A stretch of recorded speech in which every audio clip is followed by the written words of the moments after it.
За тэгэхээр ер нь бид нар энэ яг хоо дээд шүүх бид нар одоо төрийн 3 өндөрлөг гээл ерөнхийлөгч их хурлын дарга ерөнхий сайд гэдэг ч гэсэн энэ бол амны уншлаг болцсон байдаг. Ер нь бол энэ check and balance буюу засаглалын тэнцвэртэй байх харилцан хяналт тавих нь онлын дагуу бол дээд шүүгч юм бол харин засаглалын том ер нь бол одоо зарчмын хувьд бол дээд шүүхийн ерөнхий шүүгч бол одоо төрийн 3 өндөрлөгийн нэг байх хэрэгтэй юм л да. Ер нь бол зөвхөн зарчим нь хандлагын хувьд бол шүүх гэдэг чинь дээд шүүх гэдэг чинь бол шудраг осны дээд одоо илэрхийлэл.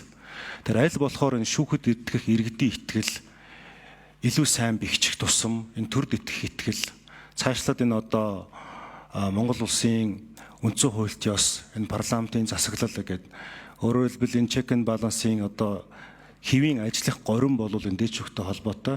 Тэр ер нь бол яг би сая минутаа буруу тооцчлоо.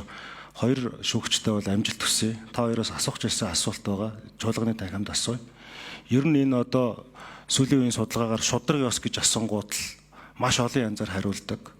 Энэ шудраг ёс гингүүт л энэ шүүхийн одоо шүүгчийн одоо тэр үнэлэмжхээс илүүтэйгээр годамжинд популизм хийж байгаа хүмүүсийн л хаяг адраас халаасны шошго болцсон яваад байгаа. Тэгэхээр тэрүүгээр нэг олон нийт чинь шудраг ёсыг үнэлж хараад байна. Ихэвчлэн улс төржүүлж хараад байна. Явцсан ашиг сонирхолт хараад байна.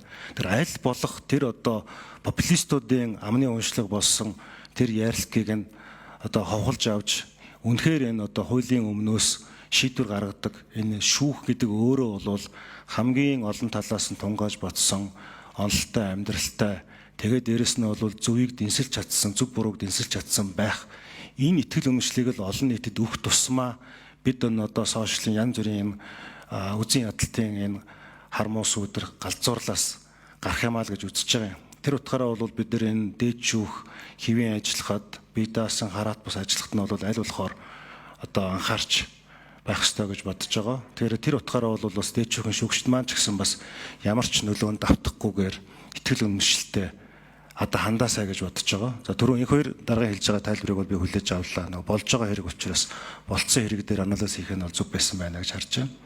Тэгэхээр бол та бүхэнд амжилт хүсье. Үнэхээр одоо бас олон жил 55 настай 20 хэдэн жил одоо шүүхийн салбарт ажилласан нөгөөх нь бол бас одоо 10 нэлээд гаруй жил ажиллаж байгаа.